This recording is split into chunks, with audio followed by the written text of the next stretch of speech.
Right, Arafa, welcome to the stage. First and foremost, so you're the director of brand at AO. So do you want to just explain a little bit about what your role involves, what sort of things that you're across? Yep, so director of brands, so I'm essentially responsible for mid to upper funnel advertising activity, brand strategy work, insight.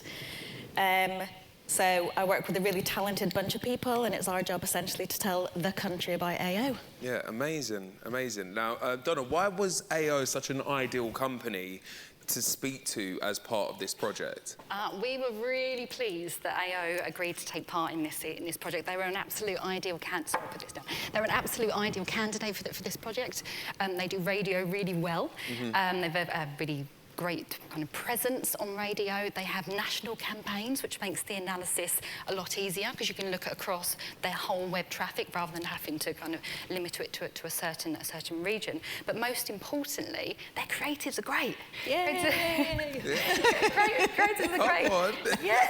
They use consistent audio brand assets and, of course, the music, which you guys have been using for a long period of time, that has a very clear call to action. AO, let's go.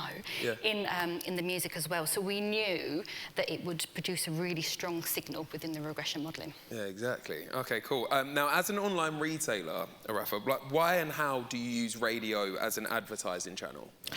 So we've invested heavily in radio for a really long time, actually. It's probably one of those channels that we just instinctively know works. We obviously have some data to back it up as well, which is always handy. So we use our brand metrics to test that. We obviously have some ROAS and ROI modelling that says that radio works really well for us. I think the reach and impressions from radio, I think like you've alluded to, like it's just so cost effective and it works really well for us. In the world that was alluded to earlier on as well, that is absolutely bonkers. And consumers find it really hard to understand who they trust and who they don't trust. We know radio is a really trusted channel. They not only invest in the presenters and put a lot of trust in those guys, but the stations as well. So that's really important for us. We're the UK's most trusted electrical retailer. So actually aligning ourselves to trusted channels is a core part of our strategy. So yeah, it works really well for us. Obviously, the sonic is something that works amazingly well for us. If you chant AO, people usually chant. Let's go. Thank you. Yeah. So that obviously works really well for us as well. So I think when you add all of the bits of the puzzles together, radio is just real workhorse for us. Yeah. And we enjoy doing the creative as well. So. Oh, that's iconic. I mean, how do you measure how radio delivers against these objectives for AI? We use brand metrics. So we track it against our awareness and consideration long term from the UK consumers.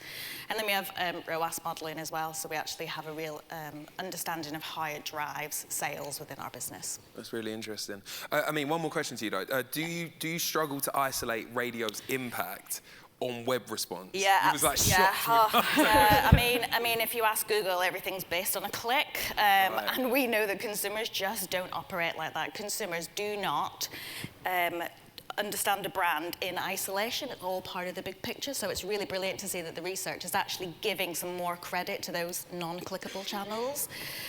We know that they have an impact on each other. It's a much wider, larger picture, and actually it almost demonstrates that the metrics and ROI modelling that we're doing at the minute is misattributing actually a lot of that, and actually radio is a real workhorse and does a lot of the brand heavy lifting for us. Yeah, wicked. Now, Donna, what would you advise advertisers like AO to do to improve how they measure radio? Okay, it's not a challenge that's unique to AO. We find it across a lot of online brands, and I'd say it's not just looking at Google Analytics, not just looking at those kind of click-through rates, instead using a regression modelling approach to analyse all of those web referral sources across a longer period of time to really get that bigger picture. Yeah, it was quite interesting, Rafa, you were saying about how people come via other means to get to your website. We had some qual research as part of this particular project. It was a really nice video of somebody explaining they were looking for holidays. They went into Google, kind of put in holidays, and Jet2 came up. Darling home. But this was even before the a viral takeoff of that. All right. And on the video, she was describing what she was doing and how she would pick which link to click on. Yeah. She's like, oh, and she started singing the song. She's like, oh, I'm going to click on this one. Oh, the song, oh, it always sticks in my head. It's always on the radio.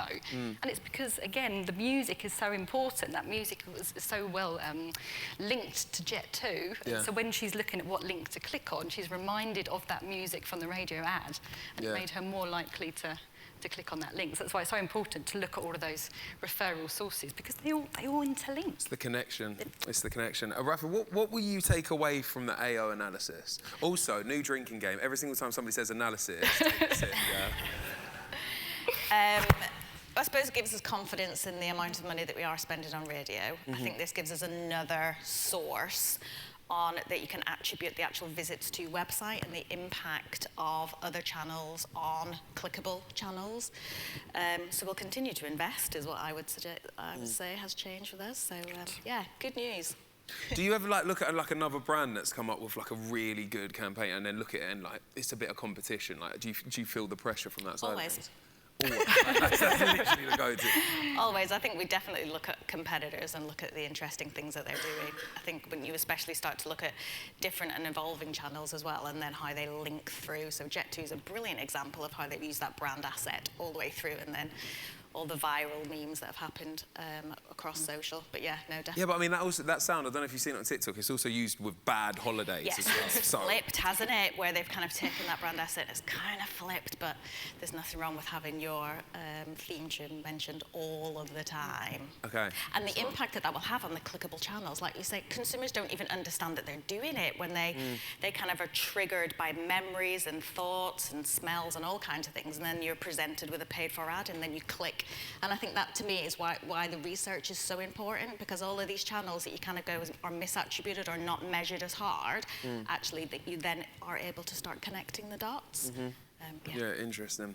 Now, Donna, what's one thing, we've said a lot of information up here on that stage, what's one thing that you'd like the people in the room to take away from this research? Aside from that graph. Aside from the graph, because the graph's mine, I've dibsed it, all right? And I'm a massive loser, that is my favourite graph. Aside from that, I'd say the one thing to take away from this session, what I want people to take away, is that performance media aren't the only media channels that drive performance. Performance media isn't the only... Aren't the only media channels that drive performance, because obviously radio isn't considered a performance media channel.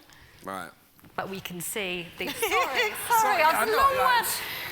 That's not on it. Sorry, Tyler, sorry. A long-worded way of saying performance isn't just driven by digital ads. There is a lot of work going on behind the scenes, and it's those offline brand-building media that's really helping to drive those clicks. Oh, girls, it's been amazing.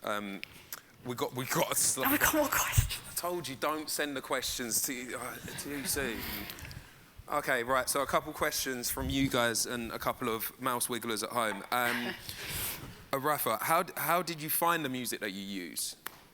It was an agency that we used, AO used 20 odd years ago. Okay. A really local agency that came up with it. You'll be surprised actually to know how many times AO was mentioned in music, but it was the Hey Ho Let's Go by the Ramones that actually won, so yeah. Yeah, banging tune. Yeah. Sam says, how were you able to attribute a website visit as being caused by a radio ad? Is this based on how you did hear about us research? How were you able to attribute a website visit as being caused by a radio ad? It was how we did it was regression. Who's Sam, by the way? I don't think Sam's been listening. He ain't been listening, mate. I don't think Sam's been listening. Maths. Regression modelling, so feeding the model with all of those media impacts alongside the web sessions, and the self-tuning model looks at the correlation between the two and works out the relationship and the connection. So it wasn't based on the how did you hear about us research? No, we didn't do a survey in the street, no. Exactly, yeah, get it right, Sam. Okay. Wherever you are. Also love you, Sam, thank you for the question, really appreciate it. Right, that was amazing. Thank you so much, the graphs, everything, you guys. Please give them the biggest round of applause for that. That was incredible. Let's go.